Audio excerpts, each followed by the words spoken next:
ಶ್ರೀಮತಿ ಪಾರ್ವತಮ್ಮ ರಾಜ್ಕುಮಾರ್ ಅವರು ವಿಧಿವಶವಾಗಿರೋದು ತುಂಬ ನೋವಿನ ಸಂಗತಿ.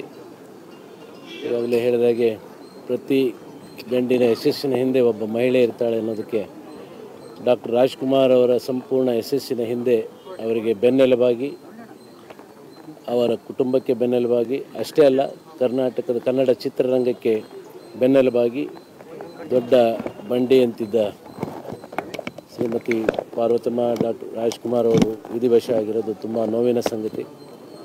ಅವ್ರನ್ನ ಕಳ್ಕೊಂಡಂಥ ಚಿತ್ರರಂಗ ಇವತ್ತು ತಾಯಿಯನ್ನು ಕಳ್ಕೊಂಡಂಥ ಒಂದು ನೋವನ್ನು ಅನುಭವಿಸ್ತಾ ಇದೆ. ಪಾರ್ವತಮ್ಮನವರ ಹೆಸರಿನ ಹಾಗೆ ಪಾರ್ವತಿ ದೇವಿಯ ಶಕ್ತಿಯಾಗಿ ಅವರು ಚಿತ್ರರಂಗಕ್ಕೆ ತಮ್ಮ ಕೊಡುಗೆಯನ್ನು, ಅಪಾರವಾದಂಥ ಕೊಡುಗೆಯನ್ನು ಕೊಟ್ಟಿದ್ದಲ್ಲದೆ ಒಬ್ಬ ಮಹಿಳೆ ಸಮಾಜದಲ್ಲಿ ಯಾವ ರೀತಿ ಇರಬೇಕು ಅನ್ನೋದಕ್ಕೆ ಮಾದರಿಯಾಗಿದ್ದಾರೆ. ಅವರು ಎಲ್ಲರಿಗೂ ತಾಯಿಯಾಗಿ ಕನ್ನಡ ಚಿತ್ರರಂಗಕ್ಕೆ ಪೋಷಕರಾಗಿ ಕನ್ನಡ ಚಿತ್ರರಂಗವನ್ನು ನಿತ್ತು ಬೆಳೆಸಲಿಕ್ಕೆ ಸಹಾಯ ಮಾಡಿ ಇವತ್ತು ನಮ್ಮನ್ನೆಲ್ಲ ಅಗಲಿರೋದು ತುಂಬ ನೋವಿನ ಸಂಗತಿ.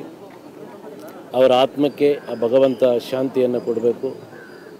ಅವರು ಇವತ್ತು ಡಾಕ್ಟರ್ ರಾಜ್ಕುಮಾರ್ ಅವರ ಪಾದವನ್ನು ಸೇರಿಕೊಂಡಿದ್ದಾರೆ. ಅವರ ಆತ್ಮಕ್ಕೆ ಶಾಂತಿಯನ್ನು ಕೋರಿ ಅವರಿಗೆ ಭಗವಂತ ಆಯುರಾರೋಗ್ಯ ಅವರ ಆತ್ಮಕ್ಕೆ ಶಾಂತಿಯನ್ನು ಕೋರಲಿ ಅಂತೇಳಿ